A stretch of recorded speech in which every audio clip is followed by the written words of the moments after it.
Hello everyone, welcome to Anubha study facts. तो guys, जैसा कि कम्युनिटी पर मैंने शेयर किया था कि आप लोग इंग्लिश का इंटरव्यू देखना चाहते हैं क्या, तो बहुत से लोगों का यस में जवाब आया था।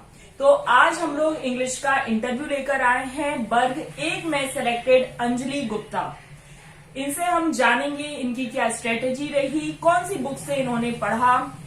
बहुत से लोग यही पूछते हैं कि लिटरेचर किस तरीके से पढ़ना है, क्या ग्रामर को ज्यादा तवज्जो देनी है या नहीं। ये सभी प्रश्न आपके 1 बाय 1 मैं पूछूंगी, जो भी आप लोग हमेशा टेलीग्राम पर पूछते थे। तो सबसे पहले अंजलि, आपको बहुत बहुत स्वागत है आपका हमारे चैनल पर अनुभा स्टडी फैक्ट्स पर। जी थैंक यू मैम। तो अब आप दर्शकों को बताइए कि किस तरीके से आपकी जर्नी रही, कितना टाइम लगा, कैसे आपने तैयारी करी और आपने अपनी ग्रेजुएशन में या आपने पीजी जो भी कर रखा है, आप दर्शकों को 1 बाय 1 बताइए। सबसे पहले तो गुड इवनिंग एवरीबॉडी। मैं ये बताना चाहती हूँ, सबसे पहले ग्रेजुएशन बताऊँ। हाँ। ग्रेजुएशन में मैंने बीएससी किया है बायो से। उसके बाद मुझे लगा कि एमएससी करने के लिए यहाँ पे कोई ऐसा अच्छा सोर्स नहीं था, तो मैंने एमए इंग्लिश लिटरेचर में कर लिया। उसके बाद फिर बीएड किया, तो एमए का हुआ था 2014 में एमए हो गया था। उसके बाद 2015 में बीएड कर लिया। फिर सुना कि वैकेंसी आएगी वर्ग 1-2 की, तो तैयारी शुरू कर दी। तो तैयारी के लिए मैंने क्या किया कि डिटेल अध्ययन किया, हर चीज को डिटेल में पढ़ा। क्योंकि क्या है, अपन लोग जब शॉर्ट में किसी चीज को पढ़ते हैं तो वो चीज उतनी अच्छे से समझ में तो नहीं आती, लेकिन क्या होता है कि थोड़ा थोड़ा तो हमको समझ में आता है, फिर जैसे ही टाइम होता है हम उसको भूल जाते हैं। अगर हमें किसी चीज के रूल्स डिटेल में पता होंगे ना, तो हम उसको भूलेंगे नहीं। कोई भी एग्जाम्पल कहीं से भी आ जाएगा तो हम उसको कर लेंगे, अच्छे से कर लेंगे। और अगर शॉर्ट में किसी चीज को पढ़ा होगा तो वो हमको क्या है, अगर वो घुमा फिरा के कोई एग्जाम्पल पूछ लेते हैं ना, हम उसको कर नहीं पाते हैं। इसलिए ग्रामर वगैरह पे हमने बहुत जोर दिया। पहले जब तक सिलेबस नहीं आया तब तक ग्रामर पढ़ी वर्ग 1 के लिए। तो देखिए, आपको अब ये ध्यान रखना है कि जब तक वैकेंसी अगर नहीं आ रही है, इसका मतलब ये नहीं कि हम बैठे रहे। हमें कुछ ना कुछ पढ़ते रहना है। अब किस तरीके से पढ़ना है वो अंजलि आपको यहाँ पर 1 बाय 1 बताएंगी, तो आप चाहे तो नोट डाउन कर लीजिएगा। आप समझिएगा कि किस तरीके से कितने नंबर की मार्किंग रहती है। थोड़ा आप डिटेल में बताइए वर्ग 1 के बारे में। अच्छा ठीक है। तो वर्ग 1 में क्या होता है कि 2 पार्ट होते हैं अपना। एक मेन सब्जेक्ट होता है और एक ग्रामर वाला पार्ट होता है, वो 50 नंबर का होता है। और जो लिटरेचर वाला पार्ट होता है वो भी 50 नंबर का होता है। बाकी का एक और पार्ट होता है वो भी 50 नंबर का होता है। तो उसमें क्या होता है, डिवीजन रहती है सब्जेक्ट की। जैसे 15 नंबर का बाल विकास हो जाता है, 10 नंबर की हिंदी हो जाती है, 7 नंबर की रीजनिंग हो जाती है, 10 नंबर का मैथ हो जाता है। इस तरीके से जीके भी होती है 10 नंबर की। तो कुल मिला के डिवीजन करके वो 50 नंबर देती है। मतलब आपको यहाँ पर अलग अलग सब्जेक्ट्स की भी तैयारी करनी पड़ेगी। ऐसा नहीं कि केवल आप 100 नंबर आपका इंग्लिश का आता है तो आप बस इंग्लिश तैयार करके बैठ जाओ। आपको उन 50 नंबर पर भी जोर देना पड़ेगा। वो जोर इसलिए भी देना जरूरी है, कभी कभी क्या हो जाता है, सब्जेक्ट जो हमारा होता है वो टफ आ जाता है, तो अगर हमारा जो 50 नंबर वाला पार्ट स्ट्रॉन्ग है ना, तो उससे हमारा कवर हो जाता है। बिल्कुल बिल्कुल सही। ये बहुत अच्छी बात है कि आप अगर अपने सब्जेक्ट्स की तैयारी कर रहे हैं, उसके साथ साथ अगर आप उन 50 नंबर की भी तैयारी कर रहे हैं, तो इसका मतलब ये है कि आप कहीं ना कहीं अपने नंबर अप एंड डाउन होता भी है तो आप उन नंबरों को वहां से कवर कर सकते हो। तो अब आप जरा वो जो सबसे पहले ग्रामर के बारे में बता दीजिए। ग्रामर क्या हुआ शुरू से ही क्या है, ग्रामर में मैंने इंटरेस्ट रखा, इसलिए बायो छोड़ के बीएससी करने के बाद एमएससी ना करके एमए कर लिया। तो ग्रामर पढ़ने के लिए शुरू से ही हमने क्या डिटेल में पढ़ा। एक बुक आती है, क्या कहती है उसको, रेन मार्टिन, वो बुक सबसे अच्छी है। उसमें क्या है, आप शॉर्ट में भी पढ़ सकती है और डिटेल में भी पढ़ सकती है। उसमें एग्जाम्पल इतने अच्छे दिए रहते हैं कि कोई सा भी कंपटीशन का एग्जाम हो, उसमें से एग्जाम्पल भी जैसे कि तैसे आ जाती है। वर्ग 1 में भी कुछ एग्जाम्पल ऐसे थे जो उसमें से जैसे कि तैसे आए थे, यहाँ तक कि वहां से उन्होंने नेम भी चेंज नहीं किया। अगर नेम उसमें राम है तो राम ही दिया था, राम का मोहन भी नहीं किया उन्होंने। तो एक तो वो किताब सबसे अच्छी है। रेन एंड मार्टिन आप नोट डाउन कर सकते हैं फॉर ग्रामर, ये क्योंकि ये खुद सिलेक्टेड है। और जो ये बुक बता रही, मैं ये नहीं कह रही कि आप एज इट इज यही आंखें बंद करके फॉलो कर लो। आप चाहे तो एक बार उसको देख सकते हैं, उसके बाद अगर आपको उचित लगता है, ये केवल अपनी स्ट्रेटेजी और अपनी बुक लिस्ट यहाँ पर शेयर करेंगी। कोई स्पॉन्सर्ड वीडियो नहीं है हमारी यहाँ पर। ये केवल अपना जो पूरा इनकी प्लान रही, इनका जो भी पूरा दायरा रहा, किन किन बुक्स में इन्होंने पढ़ा है, बस केवल यहाँ पर वो शेयर करेंगी। दूसरी बुक है अरिहंत की इंग्लिश, बहुत अच्छी बुक है। उसमें बहुत ज्यादा डिटेल में दिया है, लेकिन बहुत अच्छी एक्सरसाइजेस इसमें दी है पहले उसको पढ़ो और उसमें उसके बाद काफी सारे सेट भी दिए रहते हैं। जब हम एक्सरसाइज लगाते हैं ना तो हमें पता चलता है कि हम कितना कर सकते हैं और कितना नहीं कर सकते। क्या होता है, हम रूल्स तो पढ़ लेते हैं, लेकिन रूल्स पढ़ने के बाद हमें ये पता नहीं चलता कि हम ग्रामर सॉल्व कर भी पाएंगे या नहीं कर पाएंगे, क्योंकि वहां तो एग्जाम्पल दिए रहेंगे, वहां थोड़ी वो रूल्स पूछेंगे। तो उसमें एक्सरसाइज दी रहती है, वो एक्सरसाइज हम जितनी ज्यादा सॉल्व करेंगे उतना अच्छे से हमारे जो ग्रामर होगी वो क्लियर होती जाएगी। बिल्कुल ठीक है, ये तो हमें बहुत अच्छी लगी है। ठीक है। अब आप थोड़ा सा लिटरेचर की तरफ बताइए, क्योंकि लिटरेचर लोगों को बहुत दिक्कत करता है। लिटरेचर का ऐसा है कि लिटरेचर का कोई शॉर्ट नहीं है, आप उसको ग्रामर को तो आप कभी क्या है छोटी किताब से पढ़ भी सकते हैं, लेकिन लिटरेचर जितना डिटेल जाओगे उतना ही अच्छा रहेगा। और हमने तो जितना भी पढ़ा है सारा डिटेल ही पढ़ा है। तो क्या है, किताबें अवेलेबल नहीं होती हैं, मार्केट से ही आपको खरीदना पड़ेगी। और अगर कुछ बच्चे ऐसे हैं जो नहीं खरीद सकते तो अपने यहाँ कॉलेज में लाइब्रेरी है, आप वहाँ से निकल के किताबें ला सकते हैं। तो आप उन किताबों की थोड़ा सा आप अगर नाम बताना चाहें। किताबें ऐसी हैं जो सिलेबस रहेगा वही हमको लाना पड़ेगी। जैसे हमारे टाइम पे जो सिलेबस था वो कुछ और था, अब अगर आने वाले वर्ग 1 का सिलेबस चेंज किया जाता है तो जैसे वर्ग 1 के सिलेबस में टेम्पेस्ट था शेक्सपियर का, तो हम टेम्पेस्ट की एक अलग पर्टिकुलर बुक होती है, ऐसे तो उसकी जो टेम्पेस्ट की बुक है वो लेके आते हैं। फिर राइटर के बारे में भी उसी में दिया रहता है, जो बुक राइटर की होती है। तो विलियम शेक्सपियर के बारे में हम पढ़ेंगे, फिर टेम्पेस्ट के बारे में पढ़ेंगे, वो पूरी एक जो बुक होगी वो सिर्फ टेम्पेस्ट की होगी। ऐसे ही हेमलेट है, वो भी विलियम शेक्सपियर का है, वर्ग 1 में वो भी था, तो हेमलेट की बुक लेकर आए थे। पोएट्री की होती है, वो भी बुक होती है, ऐसे होते हैं। मतलब जो सिलेबस होता है हमको सिलेबस के अकॉर्डिंग पढ़ना पड़ता है और डिटेल में ही पढ़ना पड़ता है। ऐसा नहीं है कि हमने ऊपर से मोबाइल लिया या फिर यूट्यूब से कोई वीडियो निकाल ली, तो उसमें क्या है हम अगर डिटेल पढ़ेंगे फिर उसके बाद हाँ यूट्यूब भी बहुत अच्छा काम करता है। यूट्यूब से क्या किया, मैंने पहले बुक से पूरी पढ़ ली, फिर उसके बाद यूट्यूब वाले जो पढ़ाते हैं ना वो क्या करते हैं, वो उनका समरी जो करते हैं, उस समरी के बाद वो एमसीक्यू पूछते हैं। जो बुक आती है ना लिटरेचर वाली उसमें उतने एमसीक्यू नहीं दिए रहते। क्यों? क्योंकि हम लोग एमए कर रहे हैं, तो एमए में तो ऐसा एमसीक्यू आते ही नहीं है, वो तो सीधा डिटेल रहता है, उसमें क्वेश्चन आंसर लिखने पड़ते हैं, बड़े बड़े लिखने पड़ते हैं। तो जो यूट्यूब वाले जो वीडियो बनाते हैं वो एमसीक्यू वाले बनाते हैं, तो उनसे अपन को ये हेल्प मिल जाती है कि हमने जो भी पढ़ा है हम अपना एनालिसिस कर पाएं। जो कुछ क्वेश्चन ऐसे भी होते हैं जो हम किताब से पढ़ने के दौरान छूट जाते हैं। हाँ। अब ऐसा तो है नहीं है कि 100 पेज की 200 पेज की किताब है उसको हम बिल्कुल पूरा हमें याद ही बना रहेगा। तो यूट्यूब से जो हमने पढ़ा है, काफी सारे चैनल थे, एक दो के अगर आप नाम सजेस्ट करना चाहें दर्शकों को तो आप उनको हेल्प हो जाएगी। चैनल था एक इंग्लिश इज इजी विद विशाल, उससे पढ़ा था, वो बहुत अच्छे से पढ़ाते हैं।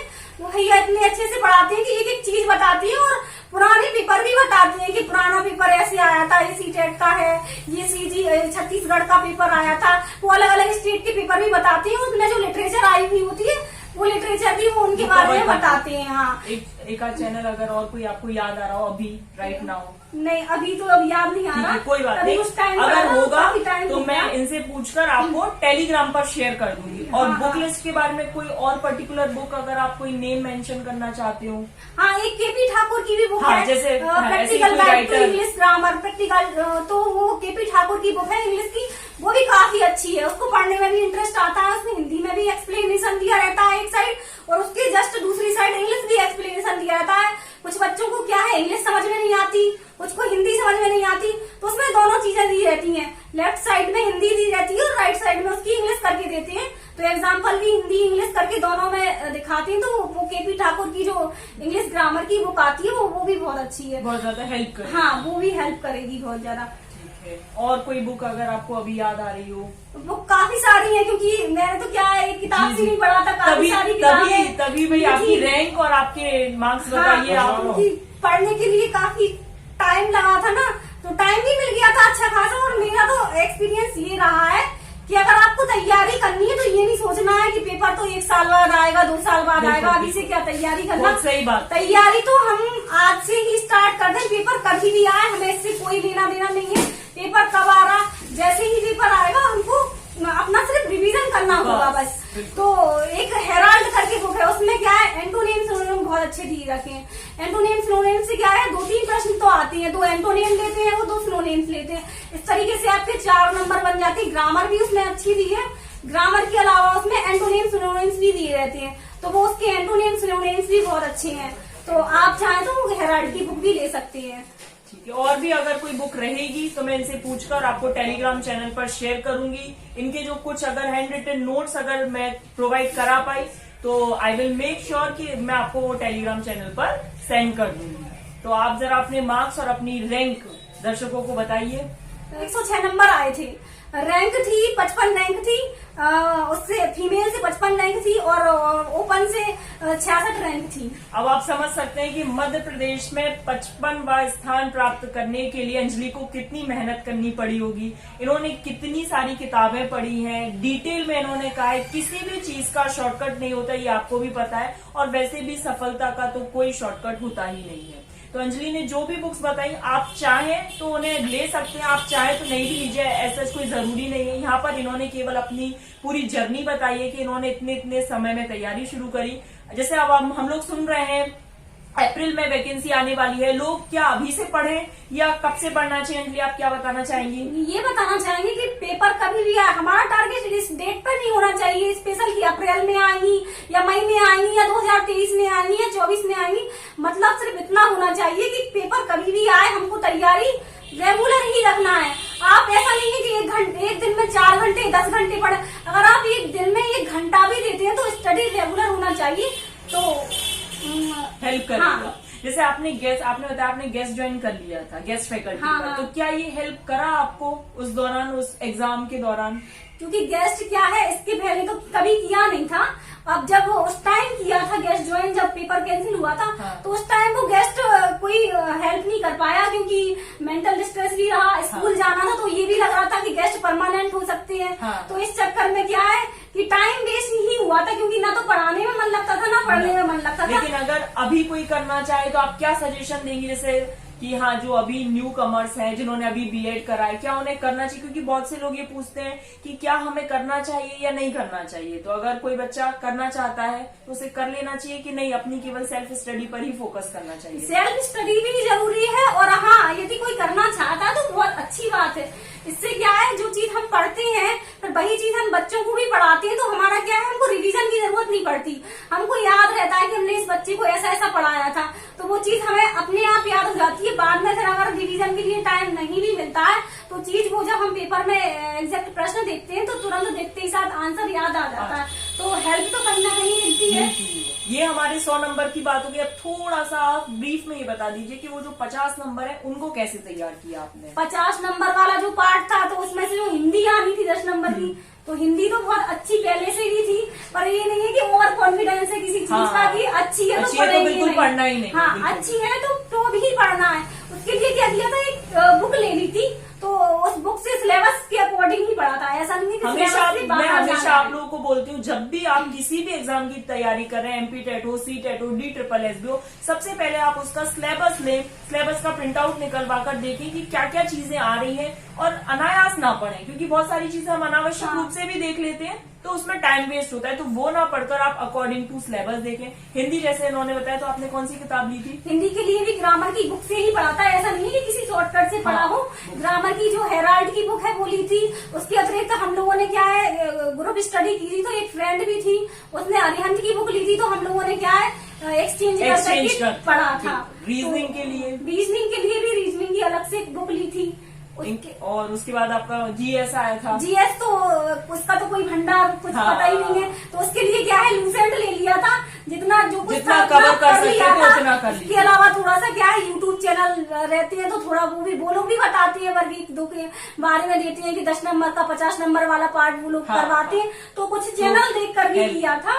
तो मतलब इसका मतलब कहीं ना कहीं नेट ने भी सहायता करी। हाँ, क्यों और नहीं? इन्होंने जो किताबें हैं उनकी भी सहायता ली। तो अब आप ये बताएंगे कि आप सोशल नेटवर्किंग साइट पर थी उस समय जब आप अपनी तैयारी कर रही थी, या बिल्कुल हट गई थी वहां से? सोशल नेटवर्किंग साइट तो जब तक पढ़ाई की है या जब तक जॉब लगी है तब तक पता ही नहीं था कि होता क्या है, चलाई ही नहीं, कैसे यूज नहीं की। क्योंकि क्या है, जब हम सोशल नेटवर्किंग साइट से जुड़ते हैं ना, हाँ। तो क्या होता है कि हमारा माइंड जो होता है वो डिस्ट्रैक्ट हो जाता है पढ़ाई से। हमको ऐसा लगता है कि थोड़ा सा चलो खोल के देख ले, ऐसा कर ले, वैसा, तो इस चक्कर में वो टोटल बंद थी। और बच्चे क्या करते हैं, ग्रुप में जुड़ जाते हैं। हाँ। जैसे फेसबुक के ग्रुप में जुड़ गए, टेलीग्राम के ग्रुप में जुड़ गए। अगर वहाँ 10 क्वेश्चन आ रहे नहीं, हैं, पढ़ाई के लिए जो सोर्स था केवल हाँ। यूट्यूब था, इसके अलावा कोई चीज नहीं थी। तो अब आप लोग खुद समझ सकते हैं कि अगर आपको 55वीं रैंक या फिर इससे भी और अच्छी रैंक अगर आप लाना चाहते हैं तो थोड़े समय के लिए आपको अपने आप को सोशल नेटवर्किंग साइट से दूर रखना पड़ेगा, किताबों का सहारा लेना पड़ेगा। कोई शॉर्टकट नहीं है, किताबों को बहुत अच्छे से पढ़ना पड़ेगा और नेट की सहायता, आप इंटरनेट की सहायता ले सकते हैं, लेकिन यूट्यूब में केवल अपना स्टडी मटेरियल ढूंढने के लिए। अदरवाइज आप चाहें तो थोड़ा बहुत, जैसे जो भी ये बता रही हैं, आप अपने कमेंट्स जो भी आप पूछना चाहते हैं वो कमेंट्स में पूछिए, तो ये आपको जरूर रिप्लाई करेंगी। और एक चीज का और भी ध्यान रखना है कि आपका जो सिलेबस है सिर्फ वही पढ़ना है। सिलेबस के बाहर अगर आप सोचो कि हमें ये भी पढ़ लें वो वहां नहीं जाना। लिटरेचर का जो सिलेबस रहता है वो सिर्फ सिलेबस के अकॉर्डिंग ही पूछते हैं, उसी के अकॉर्डिंग आप लाइब्रेरी से बुक ला सकते हैं, मार्केट से बुक ला सकते हैं, सिर्फ वही पढ़ना है। इसके अतिरिक्त कोई चीज बाहर से नहीं पूछी जाती है लिटरेचर में। ग्रामर का तो क्या है, कभी कभी पूछ भी लेते हैं कोई चीज, क्योंकि ग्रामर ठीक है, का कोई बहुत नहीं- ज्यादा रहती है हाँ। तो लेकिन फिर भी इन्होंने जो बुक बताई वो आप चाहें तो, और मैं आपको पिन कर दूंगी नीचे कमेंट्स में, जो भी इन्होंने बुक बताई है अगर आपसे स्किप हो रही है, जो इन्हें अभी याद नहीं आ रही और कभी याद आएगी तो ये आपको जरूर से रिप्लाई करेंगी, तो कमेंट्स आप अपने छोड़ सकते हैं। और कुछ अगर सजेशन आप देना चाहें?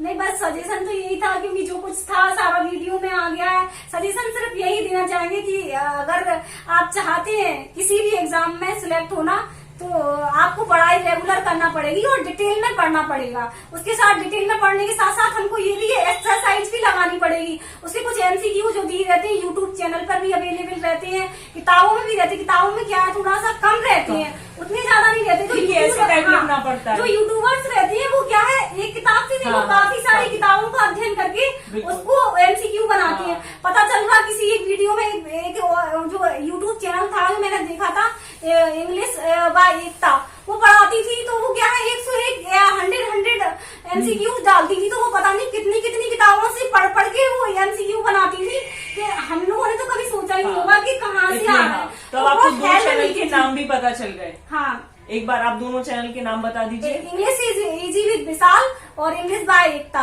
तो ये बहुत अच्छा पढ़ाती थी। तो इंग्लिश के लिए आपको ये मिल गए हैं। और अंजलि, मुझे आपके साथ मिलकर अच्छा लगा। आई होप दर्शकों आपको भी अच्छा लगेगा। ये इंटरव्यू देखने के बाद अगर कोई भी डाउट रहता है, कोई भी आपकी क्वेरी है, तो आप अंजलि से कमेंट्स में पूछ सकते हैं। तो चलिए फिर आज की हम इस वीडियो को यहीं समाप्त करते हैं।